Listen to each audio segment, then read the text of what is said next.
Tesla is no stranger to dealing with some pretty big legal battles, from fighting attempted and successful bans against its direct-to-customer sales model in some US states, to lobbying for continued federal tax incentives for plug-in cars.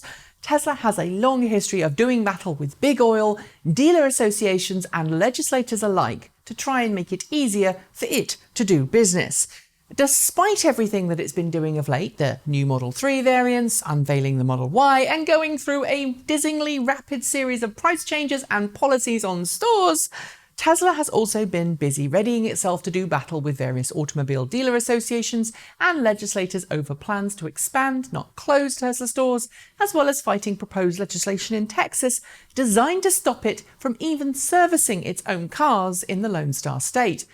And among all of those fights, it's got another one I'm going to focus on today, the New York Public Service Commission. And despite what you might assume, this fight isn't about selling or servicing Teslas, but rather incentives that the Commission is offering to try and make charging station installation and operation more appealing to businesses. The Commission, which is responsible for overseeing utility companies in the state of New York as part of the New York Department of Public Service, has been laying out some incentives designed to get more people to make the switch to electric cars. It's been doing it by creating special electricity rates for high-power quick charging station operators. The idea that if charging station operators are given cheaper electricity rates, then they are more likely to install and operate more rapid charging infrastructure for electric cars. Since it's more expensive in general to install and operate a rapid charger station than it is a lower powered public charging station, I'm not just talking equipment costs here. Operators have to pay high demand charges for pulling large amounts of instantaneous power from the grid on an unpredictable schedule. The reduced incentivized rates were designed to alleviate some of those costs. So far, so good. But the incentive program being operated in New York by the New York Public Service Committee isn't open to just any owner or operator of high-power DC quick charging networks for electric cars. Instead, it stipulates that in order to be eligible, any charging stations given lower rates must support both CHAdeMO and CCS quick charging standards.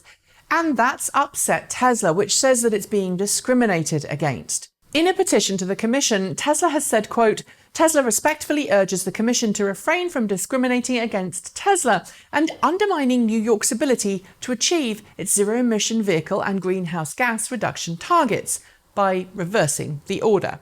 The Commission has told Tesla that it will be eligible when it installs charging infrastructure that's compatible with both CCS and CHAdeMO DC quick charging standards.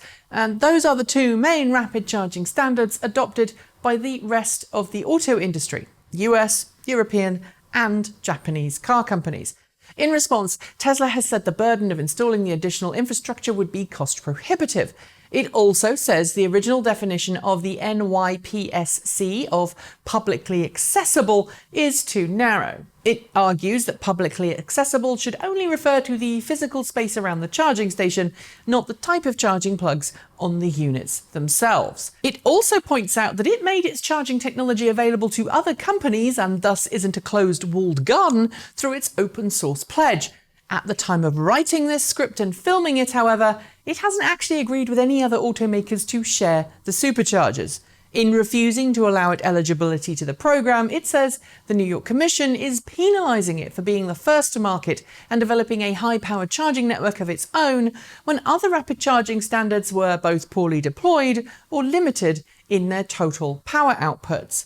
With the arguments laid out, it's time to try and answer the question over alleged discrimination. Is Tesla being discriminated against? Well, that's a tough one, but it's worth noting here that both CCS and CHAdeMO are adopted standards used by the rest of the automotive world when it comes to electric car charging. And while Tesla currently dominates the market, it's only fair to ensure that any public money going to charging station incentive programs benefits as many different electric vehicle owners as possible, not just Tesla owners. Some would argue too, although I don't think I would, that as an established brand with established charging, Tesla doesn't need to be part of the incentive program. However, the flip side of this argument is that Tesla was proactive in filling out its charging network when other automakers were actively trying to not make electric cars at all.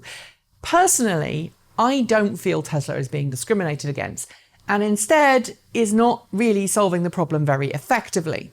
I would rather see Tesla working with the Commission on how to get its supercharger sites in compliance with this than I would see it remain to only offer Tesla chargers and fight the whole deal.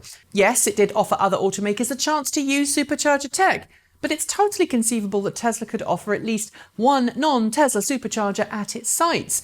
It could, for example, see each Tesla supercharger site get a Tesla-branded CHAdeMO or CCS charging station alongside its Tesla-specific ones. Alternatively, since we know Tesla has the wherewithal to make a CHAdeMO to Tesla adapter, why not make the reverse for electric car owners who are willing to pay a premium and pay for access to the supercharger network, just like Tesla owners do? That way, it could be in compliance. Finally, it's worth noting that Tesla's connector isn't a worldwide thing. In Europe, for example, Tesla uses a modified version of the Type 2 charge inlet on its cars, and it's just added CCS on all Tesla Model 3s for the European market, and that's instead of its own inlet supercharger design. And to ensure compliance, it's even putting dual charging cables on all of its supercharger stalls.